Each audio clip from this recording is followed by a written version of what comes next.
ವೀರೇಂದ್ರ ಪಪ್ಪಿಗೆ ಇಡಿ ವಿಚಾರಣೆ ಮುಂದುವರೆದಿದೆ. ಚಳ್ಳಕೆರೆಯಲ್ಲಿ ಇಡಿ ಅಧಿಕಾರಿಗಳಿಂದ ಮತ್ತೆ ದಾಳಿ ನಡೆಸಲಾಗಿದೆ. ವೀರಶೈವ ಸಹಕಾರಿ ಬ್ಯಾಂಕ್ನಲ್ಲಿ ಇಡಿ ಪರಿಶೀಲನೆ ನಡೆಸ್ತಾ ಇದೆ. ಕೋಟಕ್ ಮಹೀಂದ್ರಾ ಬ್ಯಾಂಕ್ನಲ್ಲೂ ಕೂಡ ಇಡಿ ಶೋಧವನ್ನ ನಡೆಸ್ತಾ ಇದೆ. ವೀರೇಂದ್ರ ಪಪ್ಪಿ ವಿಚಾರಣೆ ವೇಳೆ ಕೆಲ ಮಾಹಿತಿಗಳನ್ನು ಸಂಗ್ರಹಿಸಿದ್ದಾರೆ. ಸಿಕ್ಕ ಮಾಹಿತಿಯನ್ನ ಆಧರಿಸಿ ಇದೀಗ ಇಡಿ ಅಧಿಕಾರಿಗಳು ಮತ್ತೆ ದಾಳಿಯನ್ನ ಮಾಡಿದ್ದಾರೆ. ವೀರಶೈವ ಸಹಕಾರಿ ಬ್ಯಾಂಕ್, ಕೋಟಕ್ ಮಹೀಂದ್ರಾ ಬ್ಯಾಂಕ್ ಇಲ್ಲೆಲ್ಲ ಕೂಡ ಇಡಿ ಶೋಧವನ್ನ ನಡೆಸ್ತಾ ಇದೆ.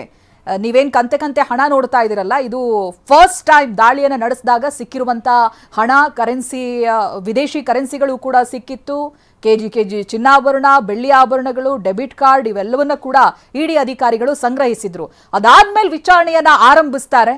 ಇದೀಗ ಮತ್ತೊಂದು ಟ್ವಿಸ್ಟ್ ಅಂತ ಹೇಳಿದ್ರೆ, ವಿಚಾರಣೆಯ ಹಂತದಲ್ಲಿ ಮತ್ತೆ ಶೋಧವನ್ನ ಮುಂದುವರಿಸಿದ್ದಾರೆ, ರೇಡ್ ಮಾಡಿದ್ದಾರೆ. ಕೋಟಕ್ ಮಹೀಂದ್ರಾ ಬ್ಯಾಂಕ್ನಲ್ಲಿ ಇಡಿ ಪರಿಶೀಲನೆ ನಡೆಸ್ತಾ ಇದೆ. ವೀರಶೈವ ಸಹಕಾರಿ ಬ್ಯಾಂಕ್ನಲ್ಲಿ ಇಡಿ ಪರಿಶೀಲನೆ ನಡೆಸ್ತಾ ಇದೆ ಅಂತ ಹೇಳಿದ್ರೆ, ವಿಚಾರಣೆಯ ಹಂತದಲ್ಲಿ ಅವ್ರು ಕೊಟ್ಟಿರುವಂತಹ ಮಾಹಿತಿಯನ್ನ ಆಧರಿಸಿ ಕೆಲ ಮಾಹಿತಿಗಳನ್ನ ಸಂಗ್ರಹಿಸಿ ಅದರ ಆಧಾರದ ಮೇಲೆ ಇದೀಗ ಇಡಿ ಅಧಿಕಾರಿಗಳು ದಾಳಿಯನ್ನ ಮುಂದುವರಿಸಿದ್ದಾರೆ. ಎಲ್ಲೆಲ್ಲಿ ಹಣ ಇಟ್ಟಿದ್ರು ಏನು ಇವೆಲ್ಲವೂ ಕೂಡ ವಿಚಾರಣೆಯ ಹಂತದಲ್ಲಿ ಅವ್ರು ಹೇಳಿರ್ತಾರೆ. ವೀರೇಂದ್ರ ಪಪ್ಪಿಯಿಂದ ಕೇಳಿ ಮಾಹಿತಿಯನ್ನ ತಿಳ್ಕೊಂಡಿರ್ತಾರೆ. ಸೊ ಇದು ಎರಡನೇ ಬಾರಿ ಮತ್ತೆ ಇಡಿ ಕಸ್ಟಡಿಗೆ ಕೊಟ್ಟಿರೋದು ಕೋರ್ಟ್.